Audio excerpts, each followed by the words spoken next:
we should never look down upon small beginnings. And so that local pastor investing in one young man and really dedicating and training him and giving him good books to read and talking through those things could, in his own church over the course of years, actually train a pastor to replace him at some point or to go out from that. Welcome to the Plain Speech Podcast. I'm Michael Clary, and joining me today is David Schrock. David and I have gotten acquainted over the past year or so and become friends, I would say. I've really enjoyed getting to know him. I got to speak at a men's retreat with a couple other churches that David is connected to in the Washington, D.C. general area. So I've enjoyed getting to know David, and David has some great ideas for raising up leaders, training pastors, and discipleship in general for the local church. I think you're going to really benefit from this. And David also, I'll just mention this as we get started. David is one of the keynote speakers for the conference coming up, King's Domain Conference. The theme is Future-Proof Christianity, which is basically, if you were to think of what do I need to know over the next 20 years to prepare for what seems to be coming? And I've recruited the best people I could find that I think would answer this question well. And the one question that David is going to talk with me about today is raising up leaders for the future pastors. So David, appreciate you being with me here today, brother. Glad to be with you here, Michael. It was good to be with you in the fall. We were kind of out in Virginia, somewhere out in kind of the wilderness of Virginia. Good to be on the podcast with you today. Yeah, no problem. So I'd like to begin asking you, if you could just give me a lay of the land, what are you observing in young men who are training for ministry these days? Yeah, I think, this is a question that I've thought a lot about over the last, 10, 15 years. So being a part of a seminary in Indianapolis and going back and forth from Northern Virginia there, and really just kind of thinking about what the world is like since 2020. The church went through so much at that point in time. It's kind of made the question, okay, what kind of training is necessary? As Aaron Wren talks about the negative world and some of the things that are there, I think there are a lot of men who are young men, let's say, who have a lot of energy and they're wanting to do great things for Christ. And I think that was true when we were at seminary as well. We were at Southern Seminary, 20 years ago too. A lot of energy that is there. There's a great need for direction that is there. And so I think, but part of that is not just kind of, theological training and doing all the seminary work, but finding leaders in the church who are going to stand boldly against the culture that continues to come against the church. And so I think we see, some young men who maybe get out over their skis a little bit and maybe say more than they should on social media and places like that. And so I would rather take the energy that is there, help them to think carefully about that. I think all of us in our 20s and 30s need to grow in humility, and we need to learn from those who've gone before us. We need to learn how to wait, to be patient, but also to use that energy in giving ourselves to the study of God's word, to evangelism, to discipleship, all of that. So I think energy is one thing that I see. And then at the same time as that, just a need to grow in patience, because I think sometimes there can be some impatience that is there. And maybe one thing that is availing itself is people who are able to have a platform kind of publicly before they've kind of been vetted in the church itself. So I think that's something we'll get a chance to talk a little bit about. What role does the church play in really kind of equipping, training men, calling them, affirming them in the ministry? So those are some of the things that are there. So you see energy. That's a good thing. Would you say that they are energized by anything in particular, or is it just youthful vigor and zeal? Yeah, that's a good question. And probably is going to be different for many different guys. I think maybe just even in conversations just this last week, I was down at Founders.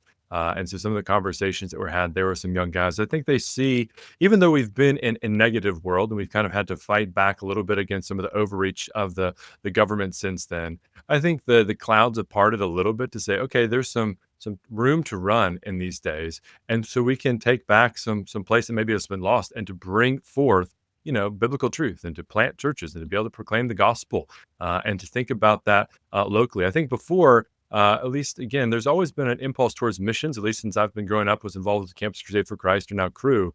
There's always this impulse to go to the nations. But I think there's also just some need to say, how do we continue to be faithful in our nation? I think there's some goodness to that. Yeah. You mentioned negative world. Um, I'm wondering, I've heard some people hint a little bit of, there's a turn of the tide, it would seem. I think Donald Trump's election has certainly given us a reprieve. I don't question that. But I've heard some people say things like, has negative world run its course? And is there a retreat back to neutral world? Do you have any thoughts on that? Yeah, I mean, to those who, when Aaron Renn's kind of taxonomy came out, said we've always lived in negative world. Right, that's probably a good reminder to us. I mean, there's always a sense in which the world is against the church. There's always that spiritual competition and opposition that is there.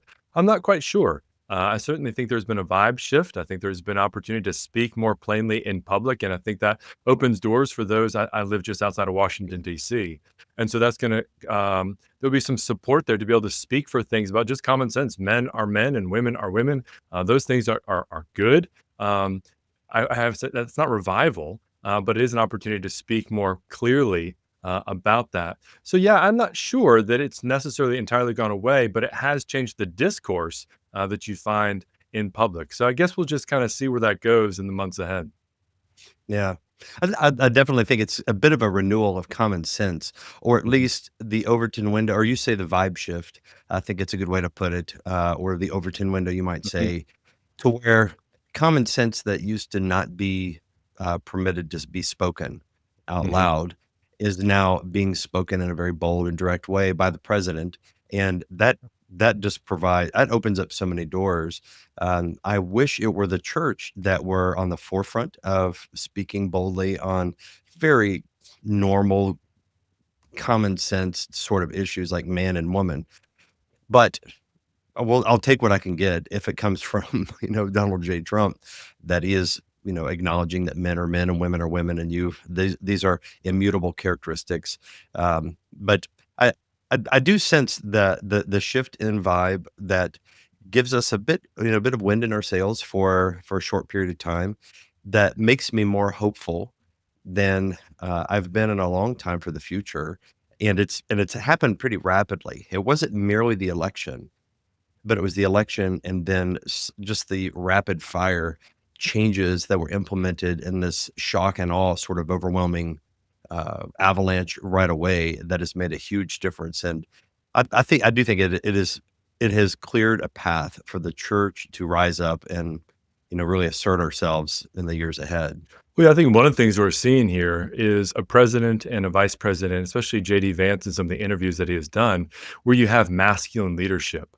And so these Mhm. questions are kind of put forward to him. And instead of just kind of having to play the nice guy card and to not be able to kind of oppose what is being put to him, instead of, kind of going to the premise that he's given, he's able to challenge the premise. And I think JD Vance has done that in a remarkably effective way. And so what we're seeing there is someone who's willing to assert leadership and really masculine leadership that many ways, and I think the evangelical church, this is something that Joe Rigney, William Wolf, and I talked about on another podcast a couple of days ago. That one of the things that is taking place here is that evangelicals have tried to play the nice guy card in order to not ruffle any feathers. And then as we make, friendship with the world, we're able to share Christ. Of course, when we're just befriending the world, we become like the world. And what we're seeing here is that no, there's actually a way to be strong, to be assertive in the things that we're doing. And of course, as Christians, we don't just do that because politicians have done that.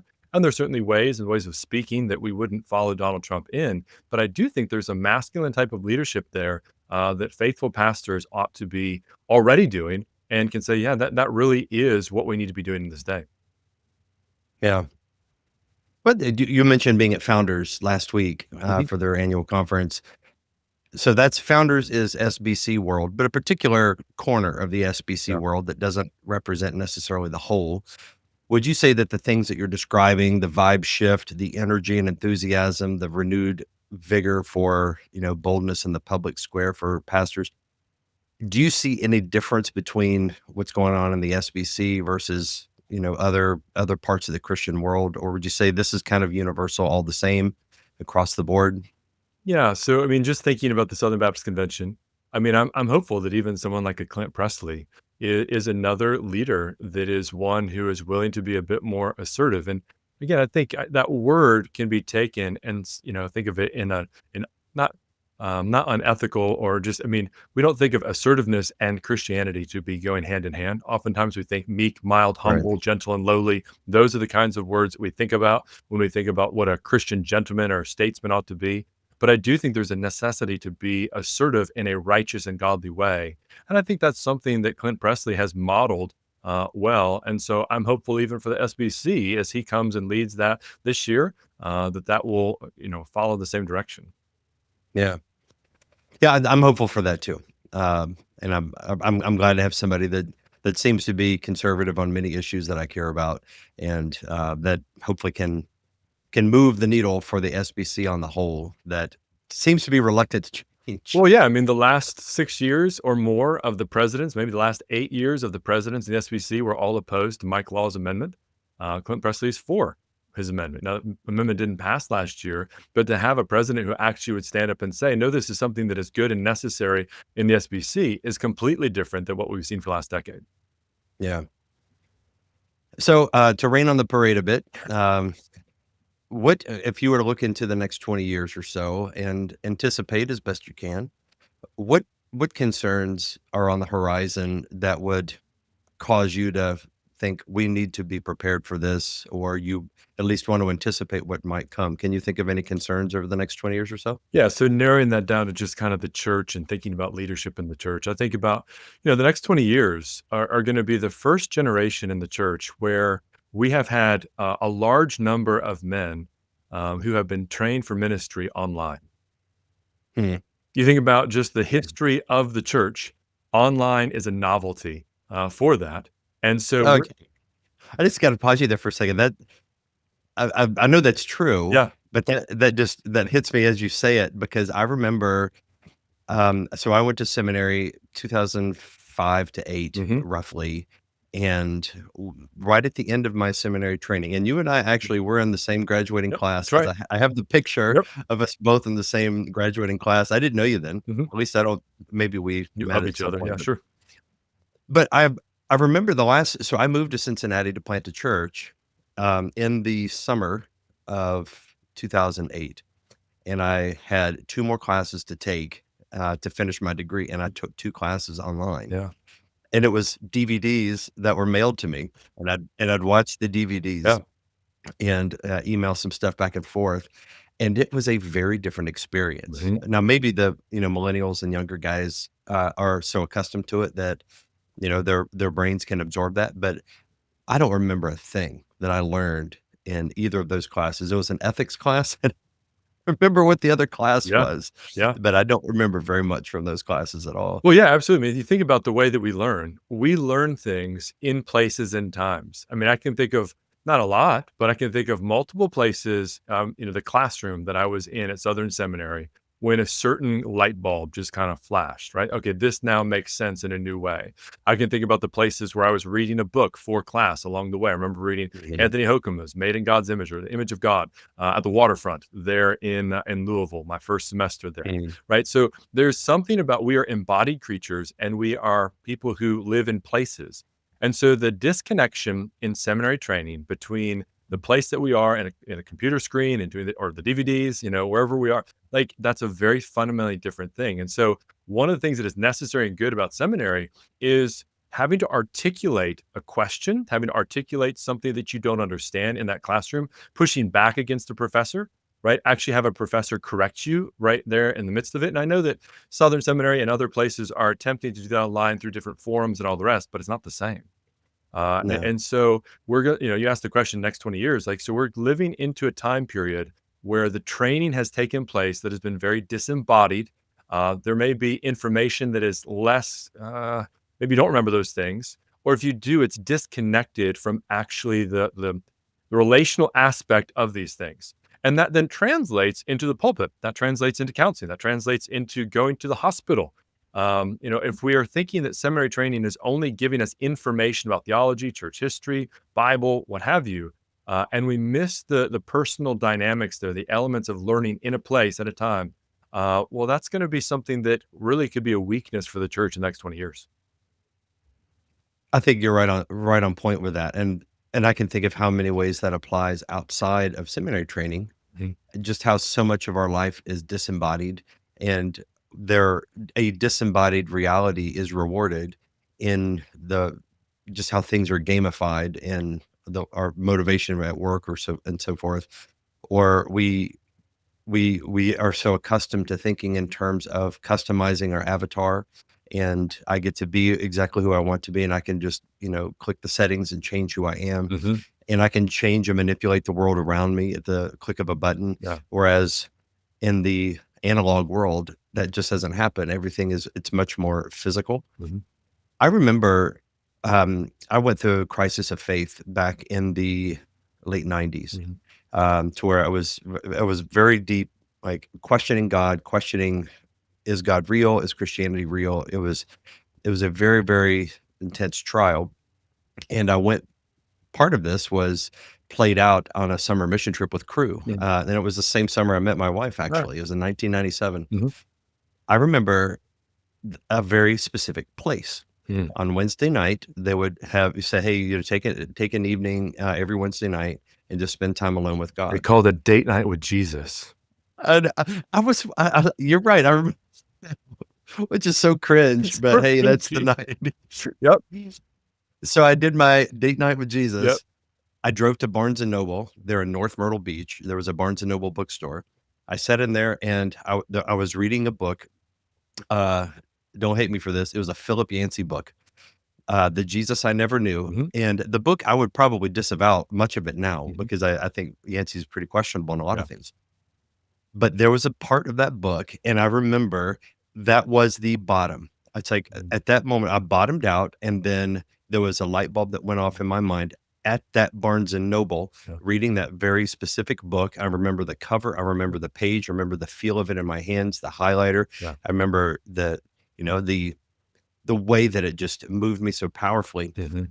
and that was a very much an embodied experience that does not replicate into an online environment, because like an online learning, everything is mediated through a screen and a device that is always the same. It doesn't change except maybe the background. And I think that is so I think there's something very visceral and human and elemental about what you're describing, Mhm. and that we are shaped and formed by very earthy physical things. Yep. And in our eagerness to embrace all forms of novel technology, we are simultaneously losing those embodied contextual things in how we receive information, how we encounter God. Yeah. Um, and I think like one of the most obnoxious examples is whole idea of online church, Yeah. which is not a thing. It's not possible.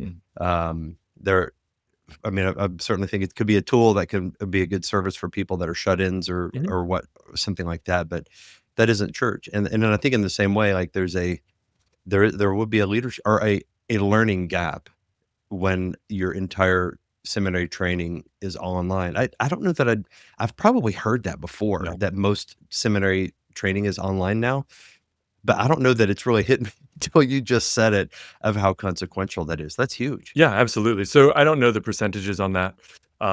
Maybe that's what I can look at before we get together in May. But it's certainly this will be, a large part of the training that is there. And so, certainly thinking about the future, I think this means that, we have a pastoral assistant in our church who's a faithful brother.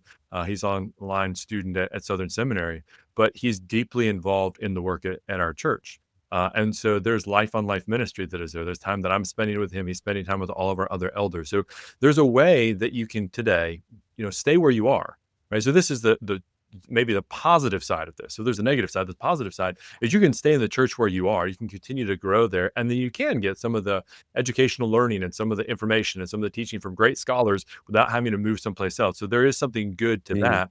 My concern is the person who doesn't have that. They get the information, they get the degree. Now they have the Master of Divinity from wherever, and it's all been online. They haven't been in those embodied relationships in a local church, and they try to go and to be a pastor. And I just can't imagine that they'll succeed. hmm, There may be a counterexample that is there, but if you just have information with no application as you're going along the way, that's going to be a rough start there. And maybe the other side of this. So this is something that I had to learn. So I was, I had a blog in 2008. before I was a pastor. And that was kind of the big days of blogs. So I think Twitter was happening at that point in time, but blogging was the big deal at that point in time. Michael, did you have a blog all the way back then? Oh yeah. Yeah. So you know kind of how that was, and you'd have your blog rolls and everything else like that. And there was this online community that was, the band of bloggers that would be there for T for Yep. G adjacent. And there's this real temptation to try to make a name for yourself, or to at least be effective and successful as a blogger out there. And the danger there is that you're performing out for people you don't know, disembodied spaces, and that you're getting that. And then the local becomes secondary to that. And I Yeah. just remember having to learn the opposite of that. See, I need to gather and to focus all of my attention on my local church.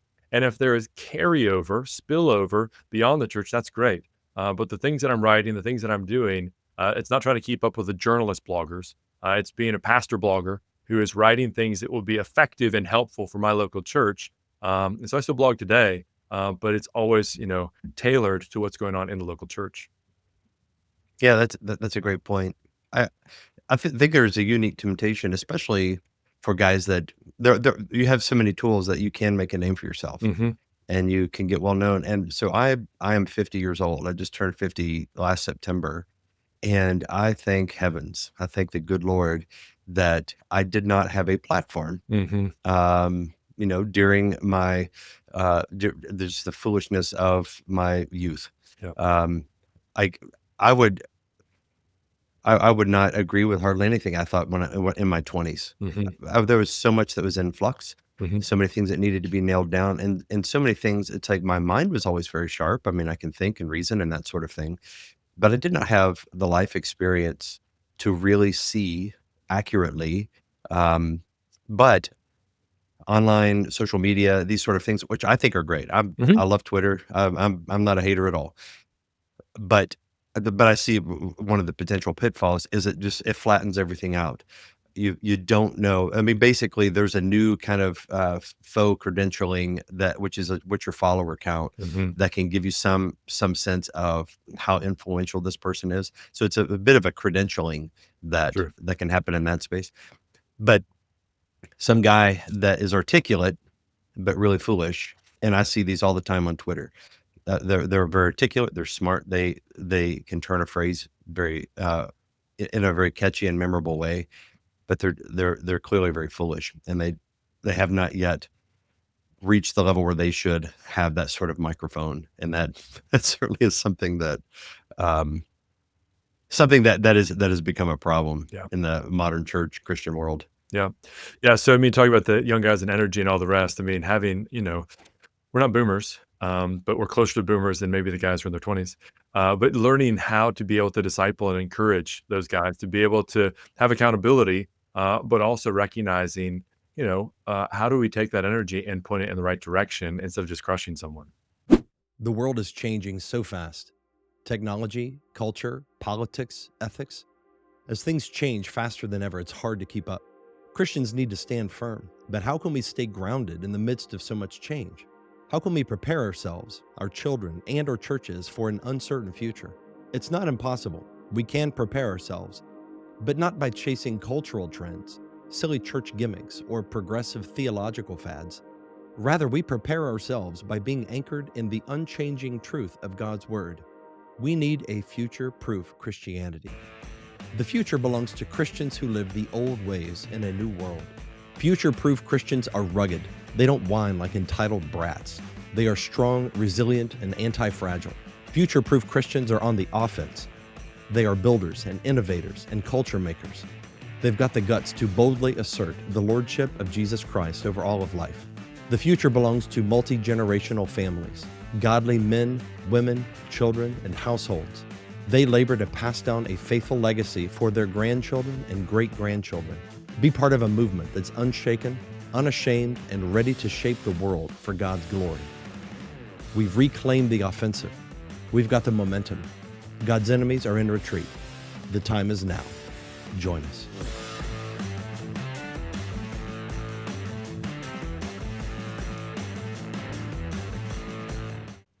Yeah. So do you have some kind of pastoral training program or ministry that you do at your church? Yeah, so we have what we just call a pastoral cohort. So it doesn't have a fancy name or anything like that. But we have about 8 or 10 guys who get together on Thursday mornings before they, make their commute up to Washington, D.C. or one of the military installations around here. And so we've done theology. So last year we went through kind of all the confessional creeds, even some of the statements, Danvers statement, Chicago statement, Nashville statement, all of those kind of walk through that. We're working through our statement of faith right now and giving them questions that they'll have to answer in order to prepare them for questions they would answer for becoming an elder. It's not promised that if you go through the pastoral cohort that you will be an elder, but we're trying to equip guys for that. So it's not just theology, it's also pastoral skills. So Brian Croft, you may remember him, Practical Shepherding. He's done some really good work on just some practical skills that are there. In fact, he has we made it a 2-year program. It's a 1-year program, so I think it's 52 weeks. We turned that into 2 years. And we just realized at the end of that, it was presuming kind of a healthy church ecclesiology.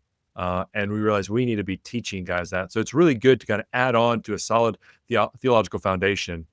We just realized, okay, we'll pare that down a little bit, use that. We spent a semester thinking about ecclesiology as well, because if somebody's going to be an elder, they need to be an expert in the church. They need to understand all the ins and outs of what it means to be an elder, deacon, congregationalism, what the mission of the church is, all those different ins and outs that are there. So we spend a semester or so on theology, and then ecclesiology, pastoral ministry, and then leadership as well. So you can imagine that we will certainly spend some time with Joe Rigney's books and a few others along the way. Emotional sabotage. So is this? Yeah.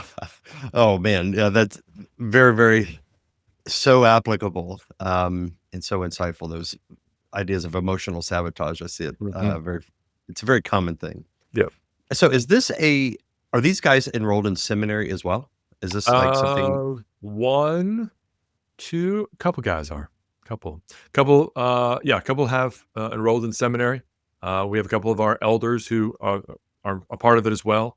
But it's basically our in-house training for primarily bivocational elders or men that we see in the days ahead. Could be an elder at our church. Sadly, we've trained some guys who have moved elsewhere because their work has taken them someplace else. So, one of the guys who walked through that with us had to move, and he was probably at a place to say, okay, we should have a conversation about being an elder, but now he's in Texas. So blessing to a church down there, but we missed out. Yeah, well, I guess you can bless the future ministries that they'll get to, and I know I've had the same experience. Like Part of life. Invest in guys and they end up moving on, but also guys will show up that somebody else invested in and we get to benefit from. That's right. So I'm really curious about what, like what you see as the way to go in training leaders. So you have, I see lots of needs, lots of problems that you might have design one system to address a problem, but it has its own problems that come with it. So let's say I'll tease this out a little bit further and a little bit hear your thoughts on it. You have what you described, the training. It's if you have guys that it's a Thursday morning once a week or something like that for a couple of years. It's limited time, and so you have to be very strategic and surgical about what you cover. And as you say, you're training them to be lay elders in a church, unpaid type of ministers. So there's still going to be guys above them that are running the church at the pastoral staff level that would provide the training, and they have more of the expertise. And so it's okay to have a few guys that are helping to shoulder the load of pastoral ministry. But then there has to be some guys that are getting that top tier training that will be the guys that could replicate this and actually lead it and pass along to somebody else at the senior pastor, lead pastor level. Would you say that the traditional seminary route is the way for those guys to go? Or could you see like a local church with an ordinary pastor raising up another guy who could be a lead pastor at some other local church? Yeah, so I have lots of different thoughts about that. So at least at our church, one of the things we are trying to do, we don't distinguish kind of the senior pastor or lead pastor from the others. So I'm the pastor preaching in theology. So I do most of that. but we're training and equipping guys to be able to preach as well. So one of our elders, he's been an elder for a couple of years. I anticipate that he will preach this summer. So we're trying to equip guys to do that. So the one thing I didn't mention was Simeon Trust. It's just another way that we used equipping for guys to be able to handle the word well. And that's a goal that we have. So you don't have to be able to preach on a Sunday morning to be an elder at our church. But over time, we've seen many of our bivocational elders preaching also, and that is something that we want to continue to do at our church. Now, again, because I'm preaching most of the time, I'm more skilled in that, and certainly the time that I spent at seminary was vital for that. So, when I say that's necessary, I don't know if I say it's necessary, but you have trade-offs with everything that is there. So the strength of going to a seminary where you are, especially, let's just use Southern Seminary as an example, is you have world-class faculty. They're the ones I remember when I went there, they had the advertisement, come study with those who are writing the books. And they had this huge stack of books that Schreiner and Wellham and all the others, Nettles had written these books. And so you really are benefiting from these world-class scholars who are there. You're in class with them, you're in the cafeteria with them, you're in their homes, you're in their Sunday schools. All those things were so helpful, and for me, necessary to be able to learn along the way. And then I spent another 5 years doing a PhD after that. So again, I don't think that's necessary, but that was certainly a good opportunity. And I would say to anyone, if you are able to go to a seminary and to be in the classroom and to be with these teachers, you should avail yourself of that. And there are advantages to that. And so certainly, that's a strength of being there. Now, the weakness of being in Southern is that you have thousands of people who are in the classroom. Some of them were working long hours at UPS in the middle of the night and would get there, 8 o'clock in the morning, tired as could be. They're getting the work done. They're learning the Bible, but they're not in those relationships. And so it's better that they're there learning those things, but it's not exactly the same. And so what that means for a place like Southern Seminary is that the graduates who come from, let's just call it a big box seminary, you'll have some really good ones, and you'll have some squirrely ones at the same What's a big box seminary? I mean, just a seminary that's as big as Southern Seminary, Okay. right? So that's not a style, that's just No. a size. Yeah, so it's just the size, right? Okay. So it Okay. doesn't. What it means is that as much as Southern goes about with their shepherding groups and everything else to be able to care for the students who are there, they're just not able to care for all of them in the same way. At the same time, because there's the bottom line that they have to have so many students or as many students as possible to fund all the things that are going on, it's very possible that they let into their program students who should not be in the seminary, which then they go through that and then they graduate. And this is where I think you have many, again, I don't have the percentages on this, but you have many who now have an MDiv who probably shouldn't be a pastor in the near or future, near or far term future. And so there's just an inconsistency. A smaller seminary, let's say like a Bethlehem College and Seminary, has a cohort program, or even Master's Seminary, which is a little bit smaller and is intended to actually be far more hands-on. You're able to actually know the students better, and kind of the quality is more, let's say, controlled. You kind of know what a student is going to be produced there in a way that's different than a seminary that is producing hundreds of students a couple times a year, graduating students a couple times a year.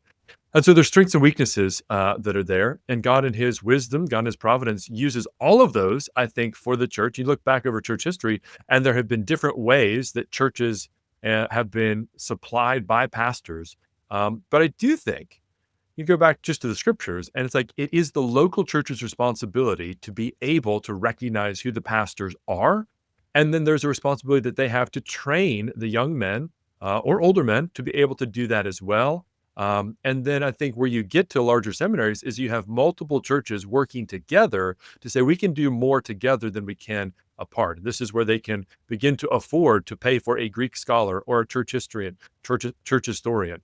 And so that's where there is something good about the seminary, because we don't have a church historian on staff here. One of our pastors is very gifted in church history, but we don't have a church historian. We don't have a Greek and Old Testament scholar. So there is something that makes seminary necessary for that kind of training. But again, if you only do that, you're missing some of those hands-on things that are in the local church. Yeah. So just the themes of what I'm hearing to reflect back to you is that the scholar side of things is going to be, there are scholars that are equipped and ready to do that, and seminaries have the infrastructure to be able to support them, staff them, pay them their salaries, help them to further their education, and keep their minds and their disciplines fresh. On the practical side of things, the hands-on ministry sort of things, there's no replacement for the local church, Mhm. especially if the seminary work you're doing is online, because it is completely abstracted from any kind of local church context. Um, so it sounds like there's a need for both. Mhm. Um, and so I know some guys, and I'm not hearing you say this. I know some guys that are kind of like, no, seminaries are, they're, heresy factories, and they just crank out so much bad stuff, and they credential error and that sort Mhm. of thing. So they're kind of seminary haters. And I think that I think they have a case to make that is worth being heard, but I would not agree. It's like, well, just shut down the seminaries, because I think if you shut down the seminaries, then you have shut down at least the potential to reach these higher levels of scholarship in the Mhm. Christian world. So it seems like we have to live with the good and the bad of the seminary model, and the good and bad of a local church only model, which Sure. cannot reach those higher levels of scholarship. But between the two, you could probably come up with a hybrid that will, supplement and offset one another's strengths and weaknesses Mhm. to raise up pretty good leaders in the church. Would you agree with that Yeah, assessment? I think so. Yeah. So, I mean, it sounds like we're both being very nuanced and balanced right now. So that must mean that we're doing the right thing in our conversation. Uh, so Room for nuance. something like that. Yeah. So I think there is something to be said that the strongest churches are the ones that have a pastor who is theologically minded. And the strongest seminaries are the ones that have academics, have theologians who are doing it for the local church, right? You can have Mm, caricatures in both directions, right? So the local church can only care about perpetuating itself and doing whatever ministry is necessary, lead to a kind of pragmatism that is there. It doesn't matter about theology and doctrine, but rather it's just about building the church bigger. Well, I think there's a tremendous weakness in that. In the church or the seminary, the same caricature can happen in the other direction, where you have, academics for the sake of academics, and you have professors who are only writing papers for the guild, if you will. And there's a place for that. And there's a place for pragmatics in the local church. I mean, biblically minded pragmatics. But again, when you have a local church connected to the seminary and vice versa, it does pull in the right direction. And so, I mean, I'm biased here, but when I was in Indianapolis, or when I was in Indiana pastoring there, and being a part of kind of laying the ground floor for Indianapolis Theological Seminary, kind of the DNA of that was local churches in Indianapolis, because there was not an evangelical seminary at that time, saw the need because they were losing in the Presbyterian ranks to students to go to Covenant or Reformed, RTS, and other students going to Southern and things like that. So they would go away and wouldn't come back. So there was a need for an evangelical seminary that was there, and there was a good, healthy group of Reformed Baptist churches, as well as Presbyterian churches, who began to work together and planted a seminary in 2015. And that's still going today. It's on the process of getting accreditation. And really, I would say a third of the classes are done in the local church. They saw that there was a place for academic development on the seminary or in the seminary classroom spaces. And there was also a place for internships and real intentionality to say that students are getting their degree not only by being in class, but also working with local churches. And so that's been an ongoing partnership there in the city of Indianapolis. is that a model that you think should be replicated elsewhere? Or to ask it differently, Mhm. like, what would be a good way for churches and seminaries to partner together, to strategically raise up the best kind of pastors for the future? Yeah. So one of the reasons why I have continued to stay in touch with Indianapolis Theological Seminary, even though I live in Virginia, is because I do think it is a model that could be transferable to other places. And really, what the transferable model would be okay, if you live in the Cincinnati, Dayton area, and you have five, six, eight PhDs who are able to have kind of terminal degrees, and you have one who is, PhD in Old Testament, one in New Testament, another in systematics. You pool their resources together, you could train in that region, in that city space, pastors for the future. You can do the same thing in Northern Virginia, right? There are challenges in certain metro areas to get on the one side of the city or the other. Indianapolis is a little bit easier because of just where it is. But I do think that in those regional spaces, you could bring pastors together to do more together in that place than sending someone off that may or may not ever return. And so I do think there's something of a model that could be had there. Could you flesh out a little bit more what the Indianapolis Theological Seminary model is like? Yeah. Um, Is it Baptist? Is it Presbyterian? Is it yeah. So both? it's reformed, which means that there are professors who are both Presbyterian and Baptist, Reformed Baptist. And so it has a common statement of belief that we wrote together in 2013, 2014. And then it has four underlying confessions. So you have the Westminster Confession, the London Baptist Confession, the Heidelberg Catechism, and then you have the 39 Articles from the Anglican Church. Those are the four Reformed documents that are underneath that. And for professors, you have to agree to one of them. Now, again, you may have, something you need to make a qualification on or something like that. But those are how we are teaching. And so what has been helpful for me in that environment, so I've taught there since 2015, is that I'm doing the best I can to help students to understand what the Word of God says, but then to also live that out in their tradition. So different than at Southern Seminary, where it's pretty much all Baptist. You may have a couple Presbyterians who are in there as well, and you have professors who are teaching according to the Baptist faith and message, although they often, at least my experience, was there wasn't a lot of confessional focus in the theology classes that I had. Maybe that's different today, but that's how it was when I was there. But I'm trying to say, okay, here's what the doctrine is. Here's what your confession says. So go be, strongly confessional in this regard based upon the Word of God. And so it's required me as a professor to learn some things outside of my tradition, outside of being a Baptist, and then talking through that along the way. So that's how they work together. It's kind of a unique model. So there for systematics, you have 1, 2, 3, but we also have a fourth systematic class that is only ecclesiology, and that is taught by Baptists and Presbyterians. And they work together to be able to teach their understanding of what the church is and the sacraments. And then they kind of go back and forth to understand and to kind of, combat, kind of in some way. Do they co-teach? Yeah, they co-teach. Yeah, for that class. So there'll be one class that is co-taught by a Baptist and a Presbyterian. Yeah.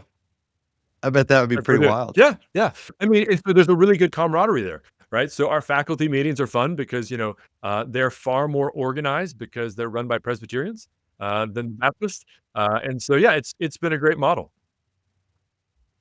So is this are the staff, is everybody volunteers? Do they pay the staff? Yeah. So in God's kindness, the Lord raised up, in the city, a number of churches to help provide.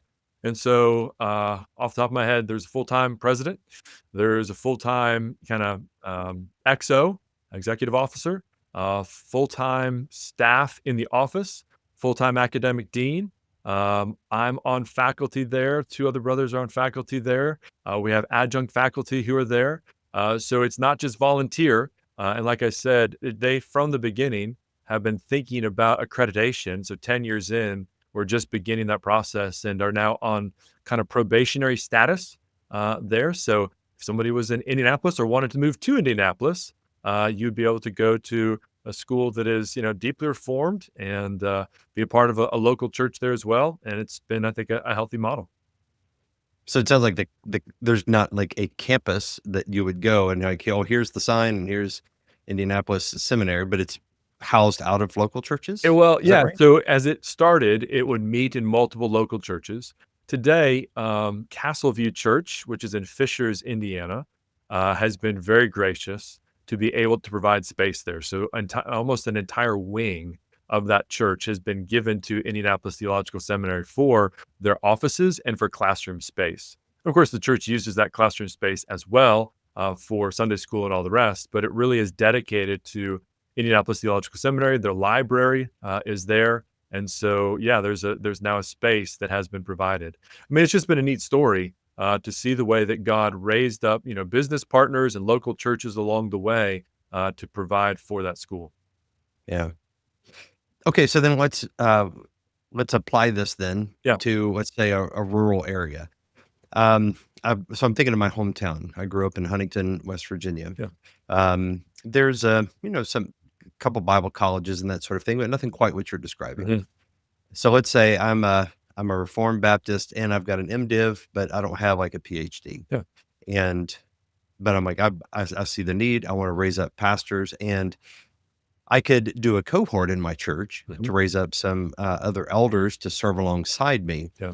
But I'm not quite able to raise up somebody who could go out and plant a church, because I'm not at that level to where I can, reproduce a scholar Mhm. on my own.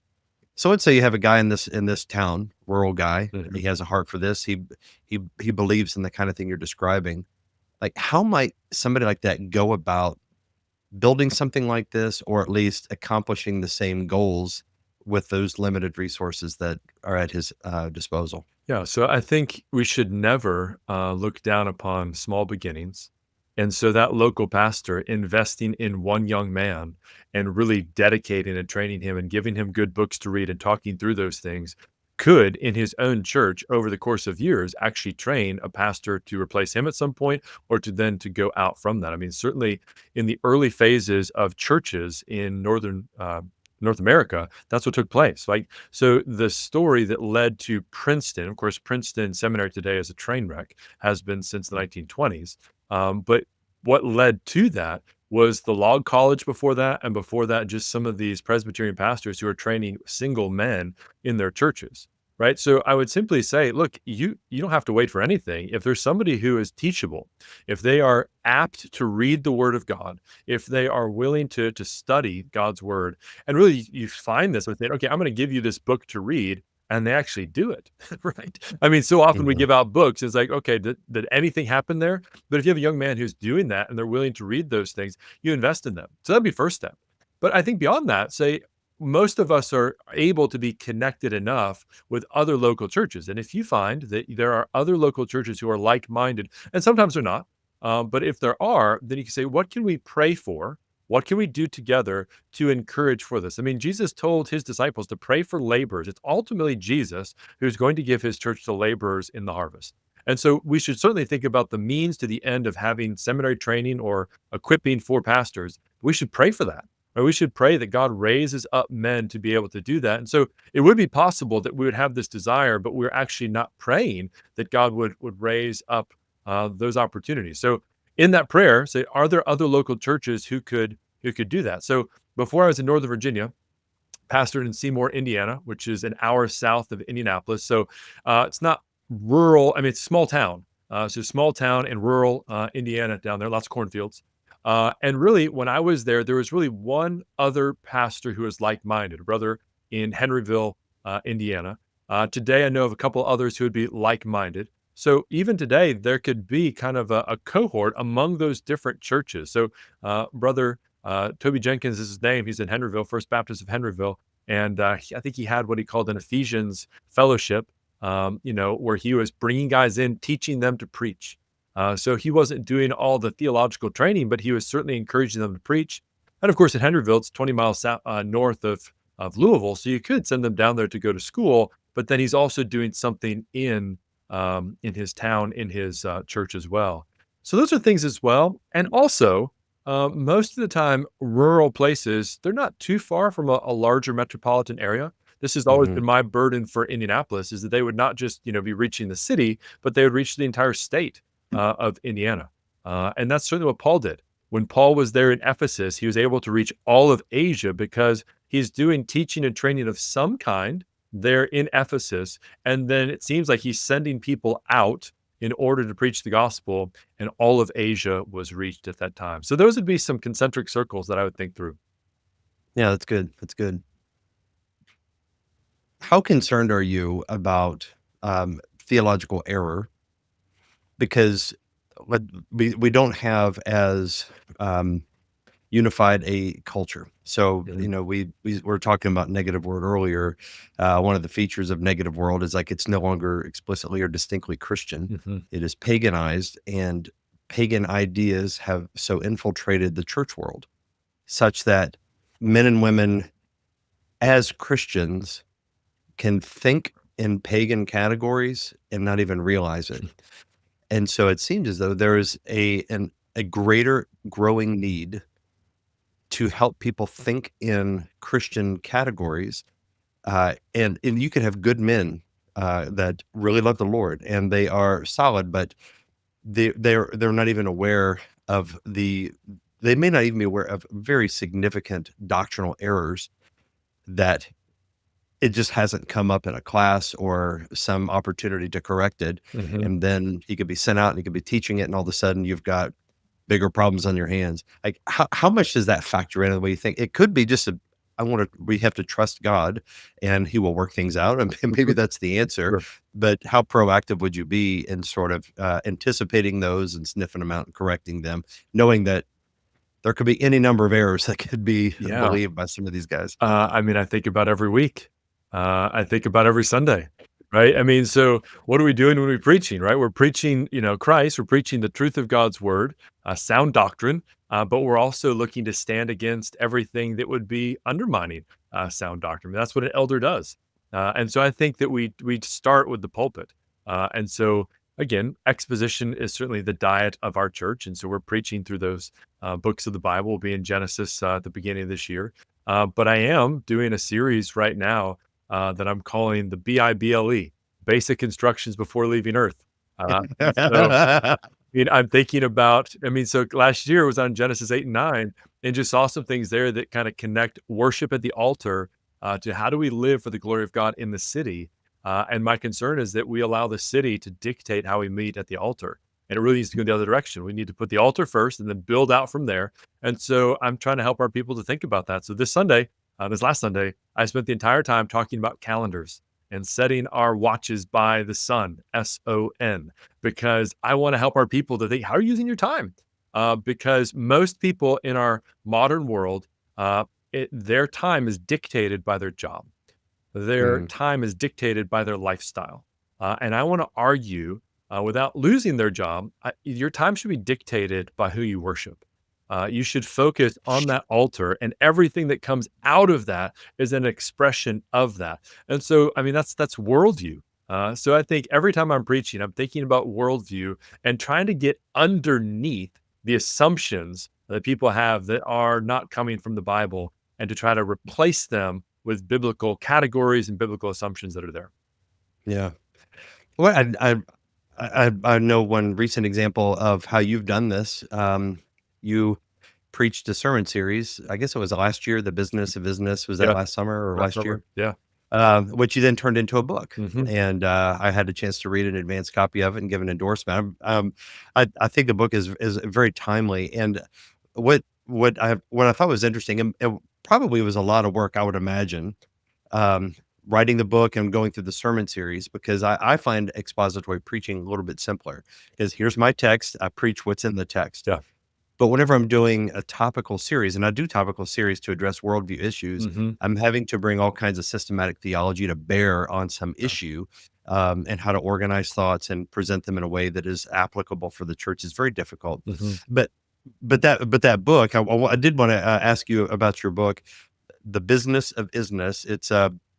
It's answering what is kind of questions, Mhm. and I think it is very uh, approachable, readable, and would be particularly helpful for young people, like high school, Yeah. maybe college age. I mean, anybody of any age, but I can imagine that age in particular, as you're giving them a foundation of something biblical in very essential worldview issues.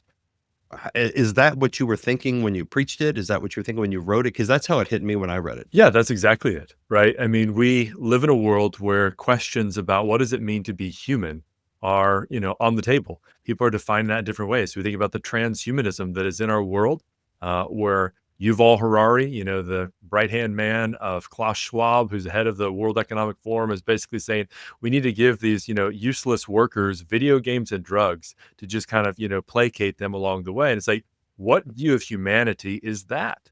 And so we need to define what human is. We need to define who God is. We need to define male and female. We need to define what the church is. So yeah, it's a series of what is questions, and getting at the nature of things. So the biblical or the theological term for that is ontology.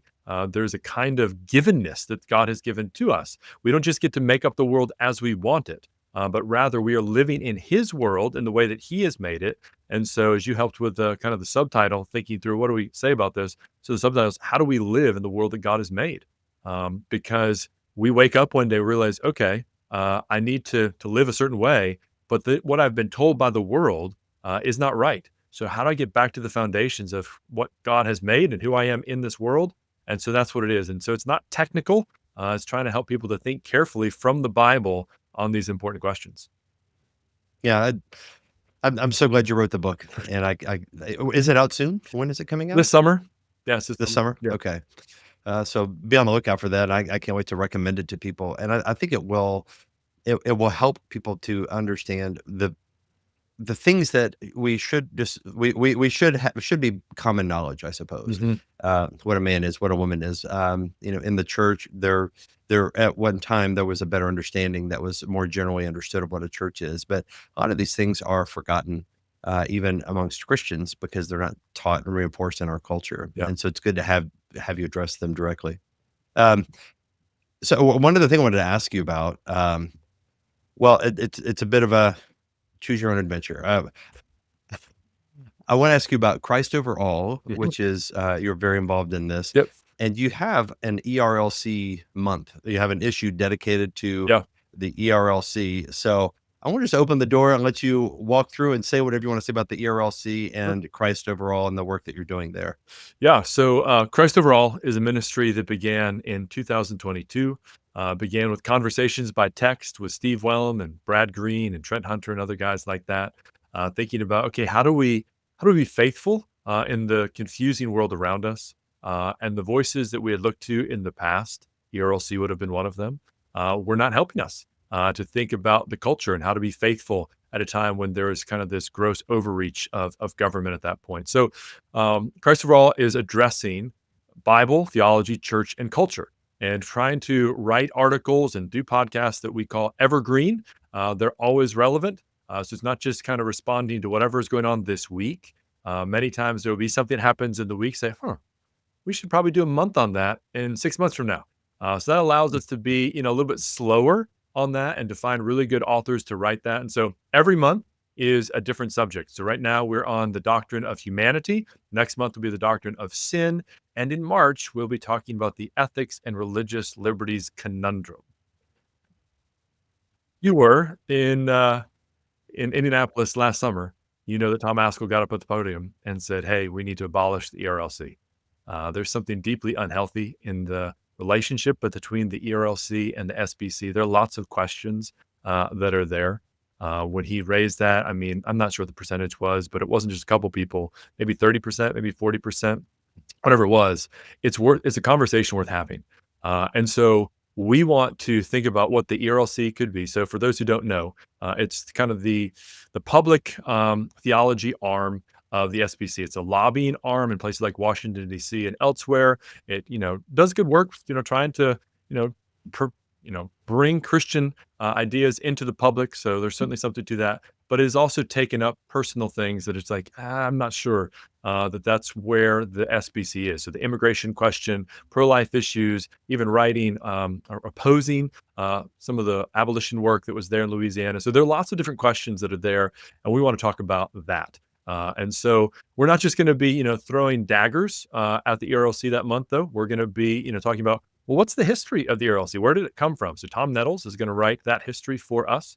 We're talking about what could the ERLC be unburdened from what it has been, to borrow a little language there, right? So David Mitzenbacher, who is a pastor down in Cape Coral, is going to write that for us. Meg Basham, her book Shepherds for Sale, was really eye-opening with some of the things going on with kind of the immigration or the evangelical immigration table and some of the money that has gone into the ERLC as well. So she's going to write an article for us. Burns, who had a lot of questions about financial transparency in the SBC, he's hoping to write for us as well. So we'll have a number of different articles raising some of those things. And our hope is that it will produce an informed conversation about that as we move forward towards Dallas and thinking about, again, what is this entity of the SBC? Is it doing what it's supposed to do? And if not, how can we make it better? Yeah. That's such a common story with institutions. where over time they drift away from their founding purpose, and in the last stages of corruption and decline, they end up becoming the enemy of their founding purpose. And The irony here, though, is I'm not sure the ERLC, the Christian Life Commission before the ERLC, has ever really been helpful. yeah, So we're going to find out. but yeah, that's that's a story I'll be looking forward to reading and hearing more about. As long as I can remember, I have not been as tuned in to Southern Baptist life. Straight out of seminary, it's been more recent years I've been paying attention. But I don't remember a time when the ERLC had a good reputation. And it seems like it has always sought to thwart and undermine what are common sense desires of just Southern Baptist constituents they represent. And yet Southern Baptists are averse to change, and they don't want to be mean and shut it down. But if it's not serving a purpose, then certainly that ought to be on the table, or at least radical reform. But I'm glad you're doing an issue on it to give it shine a bright spotlight on the ERLC. So, well, David, anything else that you'd like to highlight or talk about while we're on the line here? No, this has been good, Michael. Looking forward to spending more time together in May and thinking through some of these things. These will be some of the things I'm talking about there as well. Yeah. So, David, will be addressing more about pastoral training, theological equipping in the local church at the King's Domain Conference. Future Proof is the conference, and futureproofchristianity.com is the website that has all the information there. And I got to say, the lineup is outstanding. We have a great lineup of speakers. We have Jeff Durbin, Michael Foster, Tom Askell, the two of us, that's 4 or 5, Joe Rigney, and C.R. Wiley, Chris Wiley. So it really is a stellar lineup of leaders that I'm very excited to get to learn from and talk about. These are the guys I want to hear about, like, what should we do to prepare for the future? So it's in Cincinnati, Ohio. It's going to be across the river in our new building. We have a new building in Fort Thomas, Kentucky, which is very accessible, close to the airport. So it's a much larger building, wonderful place for a conference. So that's where it'll be hosted at Christ the King Church, Fort Thomas, Kentucky. But it's Cincinnati area, May 8th through 10th. And I'm looking forward to seeing you there, David. Thanks for being on with me today, man. It really is great to see you again and hear your insight. And that's it for this episode. Thanks for tuning in, and we'll see you next time.